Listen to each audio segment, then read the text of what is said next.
anything in darkness must be brought to light. Anything illuminated will become a light. So saying anything in darkness, when it's isolated, that's where the devil has power. And when you bring it to light, you start breaking off the strongholds and the chains on it. And when it's brought to light fully, the Lord will use it as a light for others to illuminate it.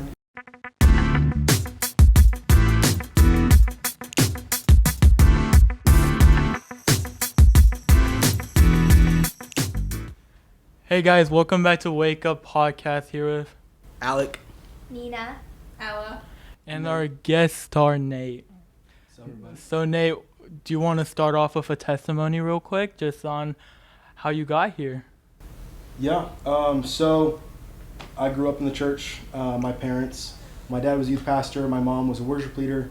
My grandpa's running at-home church now for over 20 years. So church has always been prevalent in my story. I started by, attending before I was obviously a thought, and then was helping my parents when they were serving.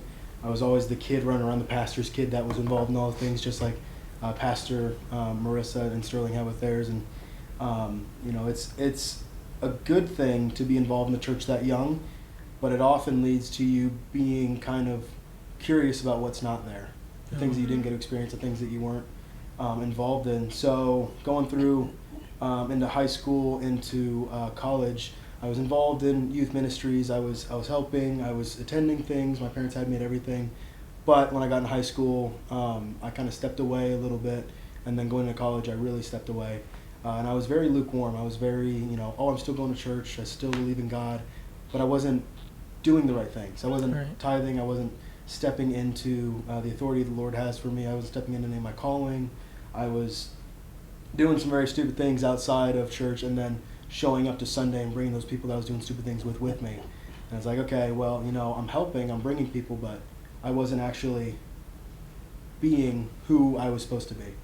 And through a lot of conviction and stuff, when I first came out here, I graduated college in May of last year, so it's been about a year now.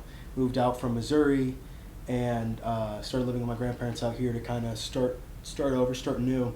Started going to church out here in California, and it's been a radical change since. Like I said, I've always been involved in church, always knew God, always knew things that, were involved in the Bible and what I'm supposed to be doing. But actually acting on is different. Faith without actions is dead. Yeah. So I had faith, I had things that I thought I believed in, but I was anxious, I was stressed out, I was worried all the time. And because of that, I was a bundled up mess, and I was always put on a pedestal by my parents. I was the oldest of four, or am the oldest of four. I was in sports. My parents wanted me valedictorian, so I was like, every assignment had to be perfect. So I had this pedestal of who I was supposed to be, this facade, and then who I really was down here. Yeah. So my spirit, who I was supposed to be and who God wanted me to be, was down here, and I was pushing it away. And then who I was told I was, or who I had to be for everybody else, was very vastly different. And so because of that, I got a lot more involved in worldly things and was bouncing around, and people still called me, like my baseball team that I was part of in college, they still called me like pastor, because that was like my nickname, because I still spoke life over people. But when you have 1 foot in and 1 foot out, that doesn't have power.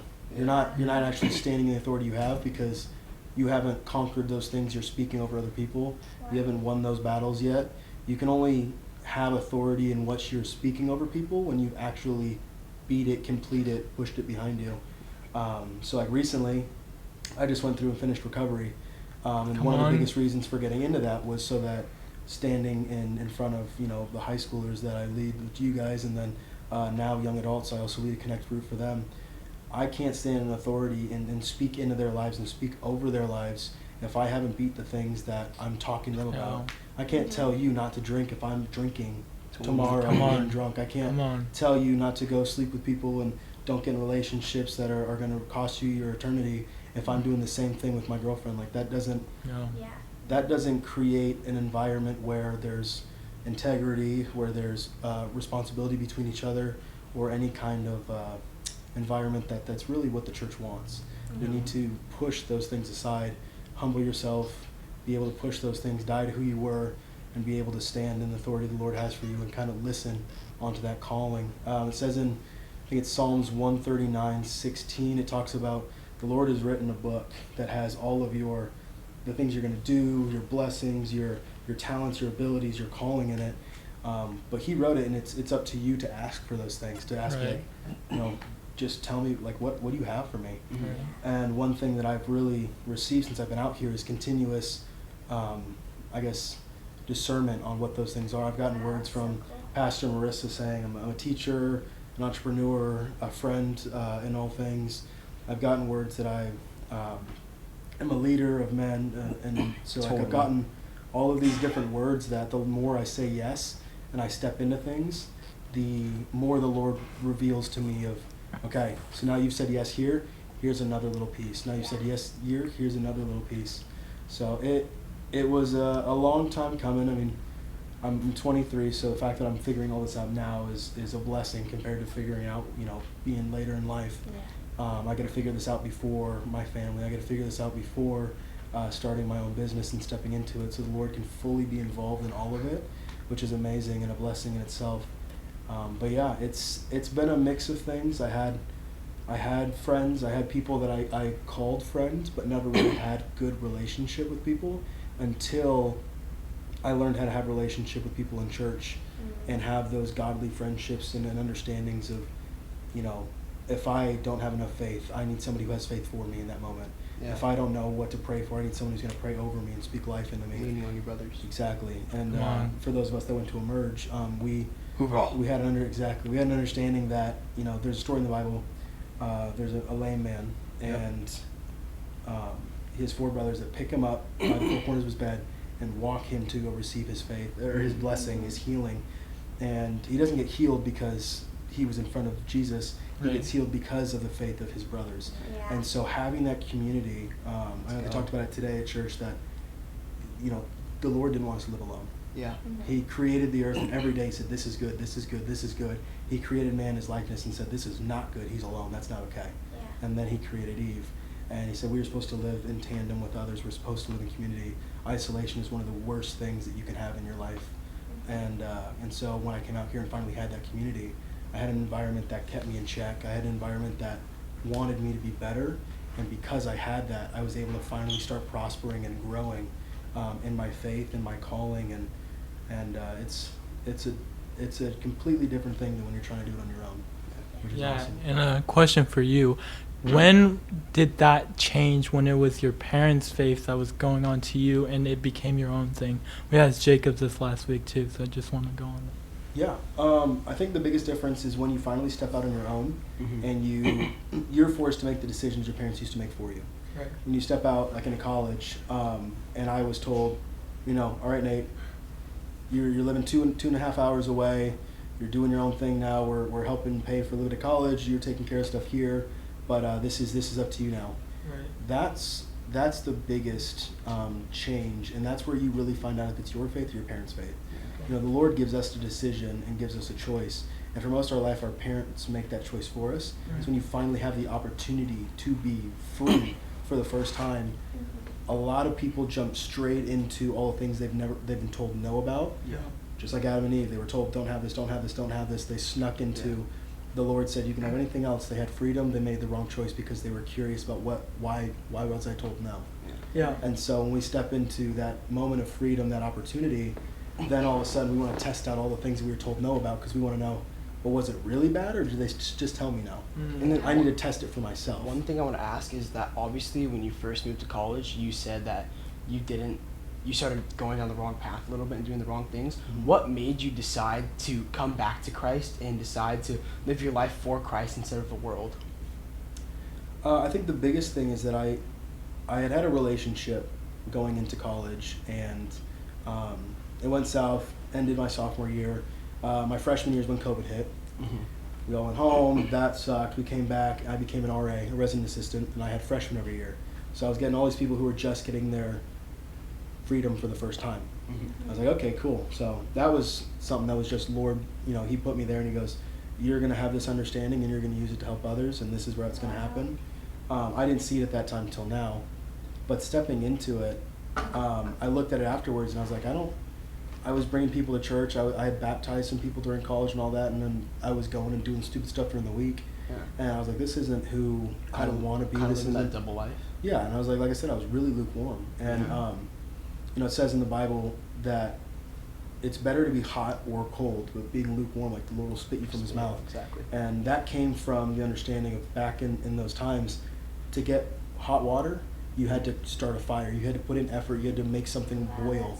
And then to get cold water, you had to walk to a well. You had to bring up water. So even to be cold and be away from the Lord, there was still effort that had to be there. But he'd rather you be cold or hot than to say that you're doing something and not be doing it. So when you had those temptations, like to go out and party, go out and meet new girls, how did you get past those? How did you go to the Lord through that? I fell into it for a while and was just bouncing around doing stuff, just chasing the feeling. And then once I finally... It's always temporary. Yeah, and that's the biggest thing, is that we're all chasing something. Mm-hmm. And until you can isolate what that thing is, you can't fix it. Yeah. And so like when I went through recovery, I went for a specific reason in addiction, and when I started sitting down, the way the recovery program worked was you give everything to God first. You strip away all of your control or ability to understand. Let the Lord replace that, and he starts breaking things down. So I went through relationships and fears and all that, and realized that everything that I was doing, all the stuff I was chasing, came from the fear of being unlovable, undesired, unwanted, or unworthy. Totally. And so those were the 4 things that stemmed from all the decisions that I was making. And once I realized that those were the 4 bases of my poor decisions, I went to Scripture and the Lord to find out that I was lovable, I was desired by him, I was wanted by the Lord, and I am worthy. And because of him, I am those things. He created me in his image, which means I'm desirable. I'm wanted by him. He wants a relationship with me. I'm worthy of his calling and his cause, because he's called me to something, and he loves me regardless. But once I was able to put biblical understanding and the Lord in the place of those things, everything else is taken care of, because now my biggest fears are already, taken care of there. Exactly. And I can step into anything else. Exactly. Don't you just feel so much better, dude? 100%. And it's Jesus works. Jesus of works. course he does. God is. And it's amazing when you can finally take that deep breath. You're not tense anymore. You're not white knuckling life where you're just holding on for dear life. You can let go and Let go of that control. My biggest fears are already covered. There's nothing else I have to worry about. And then the other thing you said is faith without works is dead. So like what work did you have to put into? Like I know a lot of it's in God's control, but there are some things that you have, like if God says gives you, like if God's telling you something, you still have to act on that. So what things did you act on, and how did you act for yourself? Well, through faith. The hardest thing to do is you can say I want to make change until you actually do it. Totally. Nothing actually is changed. I've been there. I wanted to go through recovery to fix some things that I don't want my future wife to ever have to deal with. Exactly. I don't want my future kid to have any kind of generational curse that I started or didn't break.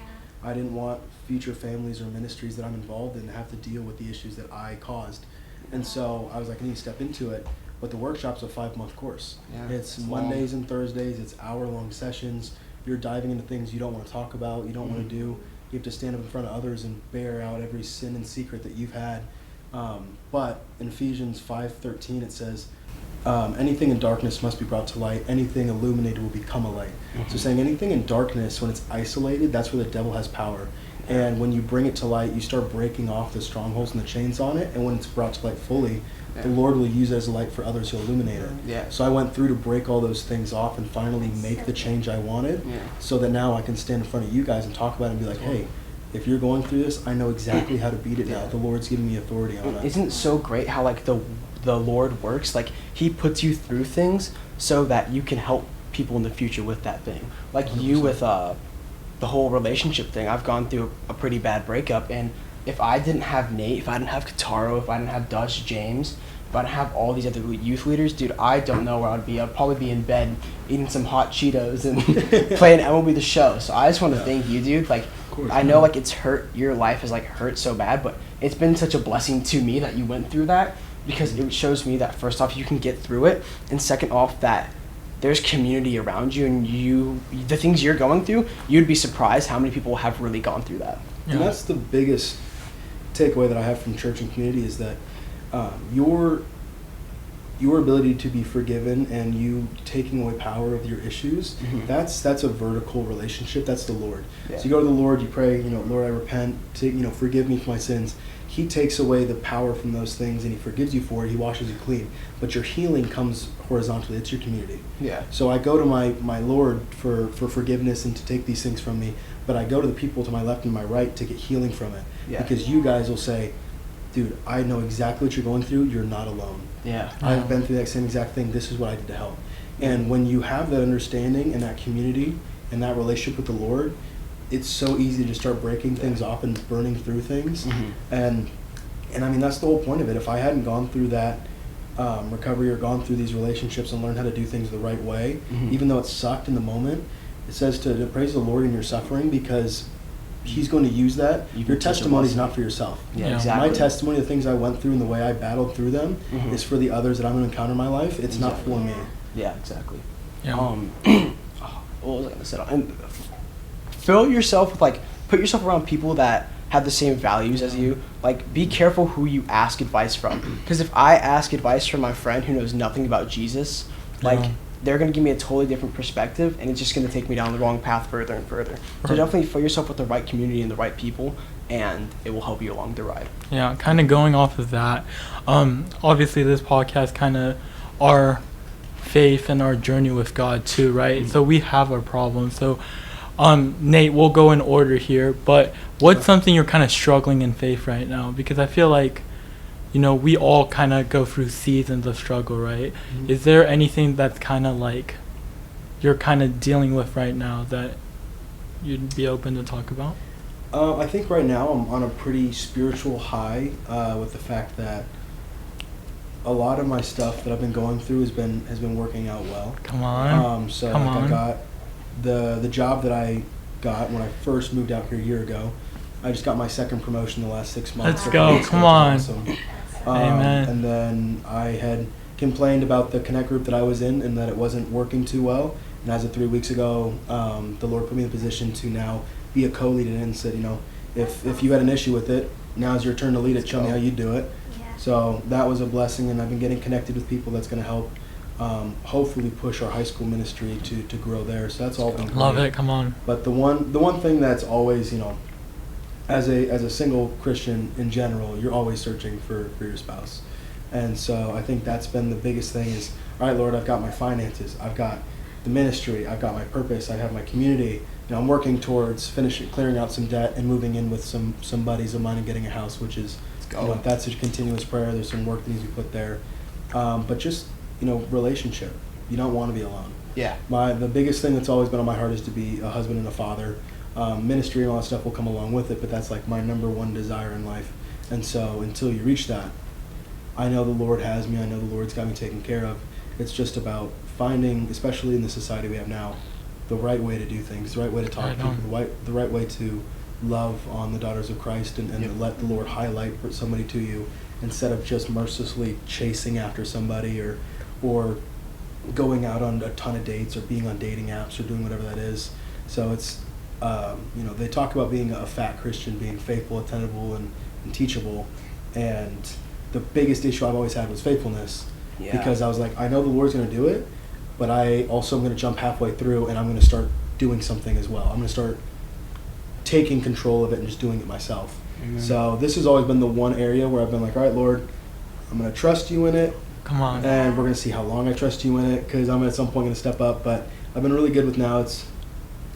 I just serve. I do my thing. I take care of things. And the more that you highlight the Lord, the more he'll highlight you. Yeah. The more you put him first, he'll start to highlight you in other people's eyes. He'll start to, if you're serving and you're doing things and you're being in front of others and you show love to others, it will stand out to people. All right. And you want somebody that has the same morals and values you do. So like you want somebody from the church. You want somebody that's going to match that, because you want a family that's going to be built on the same foundation. Yeah. So that's been what I've been, I wouldn't say struggling with, but more of just has been the longest test of patience. No? Yeah, is like, all right, not a very patient person, because I know I can make a lot of things happen myself. I'll just get into it and do it. But this is something that you can't force. The longer you wait for it, the more valuable it is to you. Yeah. The more you have to try for it, the harder you have to work, the more value it has. All right. So I'm perfectly fine waiting. It's just a matter of getting there. Love it. All right, Alec, my biggest thing right now is having faith in things I can't see. If God puts something on my heart, but something in the world looks so different, I kind of like God, like, are you sure? Are you sure? And God's just telling me to wait and be faithful and know that He has a plan for me no matter what. Yeah. That's my so biggest thing good. right now. Something I'm struggling with right now, they know, but it's definitely having to cut people out of my life, especially if they're not making me a better person or letting me live a Christian life. You know what I'm saying? You're always going to have people that's going to try to drag you down, or people that aren't going to be good for you too. Yeah. So I feel like right now is just like I'm trying to hold on to something that gave me joy in the past, but now it's kind of on the, like, it's kind of hurting me more than it's helping me. But definitely trusting God, and I just prayed today and I said, God, if these people aren't meant to be in my life, please remove them. So hopefully, God always comes through. Wanna go? Yeah, I feel like something that I've been struggling with is like trusting God, because like just like good. the stuff that I've recently walked through, like especially like losing my dad, it's just been hard to like trust that He has like a plan for me, and that like He like God already knows what's happening in my life, like He already knows what's going on, He already has the plan, but it's just like hard to like give things to Him and like trust Him with stuff, and like even just like my family in general, just like our relationships and stuff, like just like to trust that He's like gonna come through and just like heal stuff and like heal all the brokenness that brings. I've definitely had the problem with that too. It's like I know God in my head. I know God mostly in my heart, but there's that doubt right there. I've talked to you about it, Nate, where it's like I feel like there's always moments where of doubt. And you told me something. You said, when you are in a moment of doubt, just go back and reflect on things that God's already done for you. And if God could do that for you, He'll do so much more for you too. Yeah. And I think a really important thing too is like during the 9 a.m. service that I went to this morning, what was his name? It was Pringle, right? Yeah. Pastor Pringle. Yeah, Phil Pringle. Yeah, he was talking about there's a boneyard, and that was people that didn't keep walking. Like he was saying, didn't keep walking in faith. So when you're going through those struggles of doubt, even if you have that doubt, just keep walking in the faith. Right. Yeah, that's Ezekiel 37:1. It Yes. talks about I was with the Lord, and the Lord picked me up and He took me to the valley, and it was filled with bones. Yep. And in that moment, he's talking to a prophet, and he's trying to figure out why am I here? What is the reason for it? And it's speaking through the metaphor, less of verbally telling him what's going on, but it's more of a physical representation. It says in the Bible, though I walk through the valley of the shadow of death, you don't stop in the valley, you don't stop in the hardship, you don't die and settle there. Where you settle, you die. There's nothing else for you. Yeah. Instead, you're supposed to walk through it, though I make it through, because the Lord will deliver you.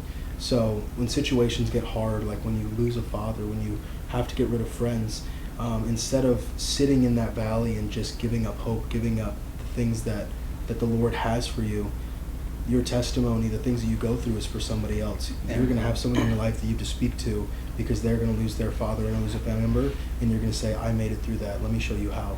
You're going to step up to people who have to cut people out of their life, because just like you, they stepped out of a hard life, like being an atheist or being in a family that doesn't understand the way that you believe, and you're going to have to step into something new, and you're going to have to talk to that person and be like, hey, I went through this and it sucked, but I'm so happy that I did.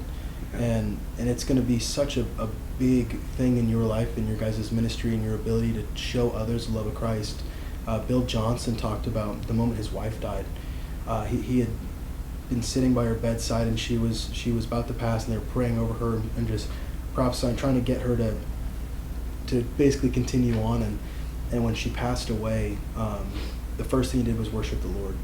And he said, you have these moments that the world tells you is for you. These sad moments, these painful moments that you sit in, where the world tells you, sit in it, that's for you. Just mourn, be sad, be angry at everything, whatever you have to do. And Bill Johnson said, no, that's for the Lord. Yeah. If you can give this thing that is meant for just you, and the first thing you do is you sacrifice and give to the Lord and say, Lord, this moment's for you, show me what you want out of it. Mm-hmm. Or, Lord, I thank you that I ever had this in the first place. Mm-hmm. I thank you I ever had my dad. I thank you that I ever had these friends and they got me this far. I thank you for anything involved with that. And if you give that up right away, the Lord's going to open it so quickly to become something that can help others. Yeah. And you'll also gain healing that much quicker. Yeah. But and also, if you're doubting faith, just know, if God woke you up, He still has a plan for you. You still have a purpose. So even if it's really hard and it's really grueling, just keep pushing through and keep trying, because Right. God has a plan for you still. Don't worry, we didn't forget about you, Ella. So this isn't something that I'm struggling with as much anymore, but pretty recently, I was just walking through like a pretty hard season with my family. My stepdad was not a Christian, and so it was just kind of really hard. He was very like kind of emotionally abusive in some ways, and so it just kind of like what Nina was saying, it just kind of made me sometimes lose like faith. I mean, we had been like praying for so long, like, Jesus, please, like, let us see a miracle, and it just kind of never happened. And so it was hard for me a lot to like be like, why can't you like just bring him to you? Sorry. And stuff like that. And so I kind of My fault. struggled with that for a while, just fully like trusting him and submitting to him. But he did recently become a Christian. Amen. That's great. That's That's great. Did real quick, just staying on that, did he say what brought him to that point? Yeah, he went to Emerge. He went to That's Go sick. Emerge, baby. That's so cool. Dude, for Emerge is those of awesome. us that went to Emerge, Dude, I know that Hoorah. it showed a vulnerability and being able Totally. to kind of step back and look Dude, at it, yes. but it also talked so much into what it means to be a father and a man. A lion and a lamb. And a lot of times you go into those situations where you see how other people have things, but if you listen to 9 different speakers over 3 days call you out and convict you on the things that you're not doing, if you don't change after that, there's an issue. For real. There's something deep-seated. Dude. So I commend you and your family for Totally. showing him love anyways and doing that, because that's hard. It is. That's really It's hard. awesome. But I'm glad that you guys have that peace now. Yeah. One thing about Emerge, bro, I've never been to a place where I'm like in the zone, like the kickstart my heart, like just in the zone, like let's go. Like I'm like just hyped up, I'm like I could run through a wall, and then Yeah. 45 minutes later, I'm bawling my eyes out, bro. Oh, I'm yeah. bawling my eyes out. I've never had a switch like that so much in my life. So if you're a guy and you live in Southern California, or like even make the trip, bro, Emerge is so worth it. Mhm. They're having one in Idaho too next year. So if you're around that region, definitely look into it and go. Yeah, we're called to be many different things as a man of Mhm. Christ, especially as a father and a husband. You're called to be pastor of your household, the decision maker, the king of your house, provider, protector.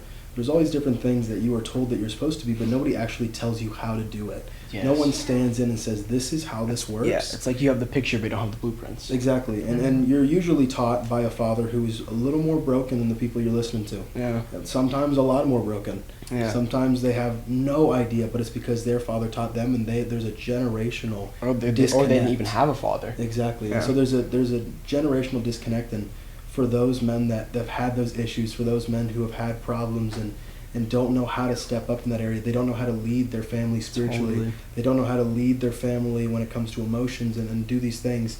Going to Emerge really rounds you out fully. Yeah. There's a book that I encourage you guys to look. It's called Emerge. Look it up on Amazon by Pastor Jürgen Matthesius. And each chapter breaks down a different title that a man of God is supposed to hold, Super and good. how to do it through Scripture and through biblical understanding. Yeah. And I've been reading it, and it's amazing. And back to the father thing, like we all like the broken compass. That's what really they talked about it the first night, is that we're in a forest fire, like, and so there's a story about a guy who started a fire because he was lost in the woods in Scripps Poway, and it was one of the biggest forest fires in like Southern California history. But he started a fire for his last like chance for hope, hoping someone can see it, a helicopter can see it. And so he started a fire, and it started a huge forest fire, all because he tripped and fell and had a broken compass. And that's a lot of us. Like, we fall and we don't know Jesus, and we try to figure out how to get out of that situation because we have a broken compass. But the only way we can get that compass fixed is if we Right. go to our Heavenly Father, Jesus. Yeah. Right. It's like, speaking on the compass, it was like our like assistant principal said something when we have men of character at our Mhm. school, and Like the morning breakfast. yeah, Yeah. and he was just saying like a compass without like purpose. It's like a compass without direction, right? Like you Exactly. can have a compass and you can know where you're going, Mhm. but if you don't have an end point, then Yeah. like where are you even going, right? Then If you you're don't just have going that on a goal. journey, right? Yeah. So like God is our purpose, right? Like Totally. living a life without purpose is like the saddest thing ever. You know what I'm And it just saying? feels so good when you're chasing God's purpose too. Right. Feels so good, dude. Even like you're going through bumps, like I don't want to wake up this morning. I did not want to wake up, go to church, but I went to church. Yeah. I served kids.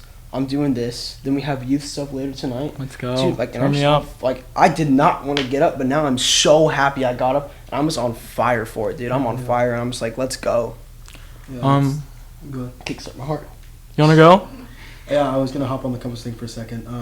So when a compass is made, it has to be calibrated to know where its true north is. Mm-hmm. It's a consistent direction that it's going to chase. There You you can go. spin around a circle, and it always is following wherever that is. Yes. So the big part of having that compass is knowing where your true north is, and like you said, it's God. Mm-hmm. But to calibrate to that, it takes time to know how that magnetic pull is. You have to be attracted to it. You have to run after it. So you spend time in the Word, spend time worshiping, spend time praying, speak in your heavenly language, get people around you that show you that direction. Yeah. That way, when you're stuck in that situation, you're getting spun around in different directions. No matter what, you'll always even out to know exactly where the Lord is and follow right after that. That's the importance of that compass story. Totally. Is that if you don't know your true north, you don't know where you're supposed to be always going, it's going to be so easy for you to get spun around a circle So and you're in the lost. community. Mm-hmm. Yeah. And I think to have no shame asking for help.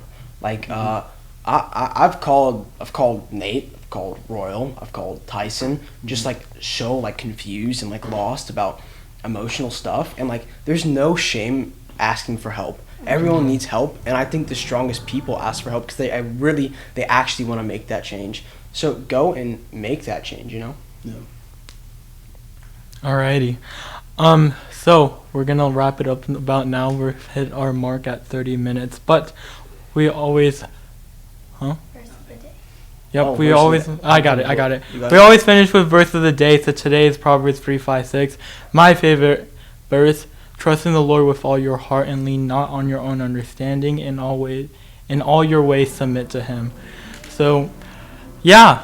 Thank you guys for watching the whole thing. Make sure you follow us on Instagram at wakeup_podcast. We have a new TikTok. Go follow. And obviously this is going to be on YouTube, so make sure you hit that subscribe button. Real quick, I just want to say thank you guys for joining, and thank you so much, Nate, dude. Like, you've been such a light in my world, Keitaro's world, the twins' world. Like, I'm so thankful for you. Yeah. So thank you, man. And, And just before it's done, just keep in mind, like Alex said, if you woke up today, there's a reason. Yep. You have purpose. You're loved. You're cared for. There's a reason you're here, and there's a lot more that's going to happen in your life. So if you're having issues, if you're having trouble, if you don't know what to do, reach out. yeah. DM this podcast. Right. Find a way to get connected, because like they have, I'm one of the youth leaders here. We have a handful of others that are just with youth alone. We can get you connected to churches, Right. to people Yep. who can help you. The main thing is knowing Jesus and knowing what your purpose is. Right. The title of your church, the title of your group, that doesn't matter. Not at all. The main thing is we just want you to know the Lord, and if that's if something we can help with, we would love to do so. So reach out if that's something you need. And like saying reach out, like me personally, my DMs are always open. I'm always there to talk. Like, even if I don't know you, man, like, it could be whoever, bro. Like, you could be whoever. You could be a 85-year-old man's like, dude, I need someone to talk to. I'm like, all right, man, call me at 3 a.m. I'm open. Just hit my phone. Hit my phone. Hit my phone. All right. Thank you guys so much. Happy Men's Mental Prayer Month. Or no, Mental Health Month. Cut that. Men's Mental health month. Bye. See you guys.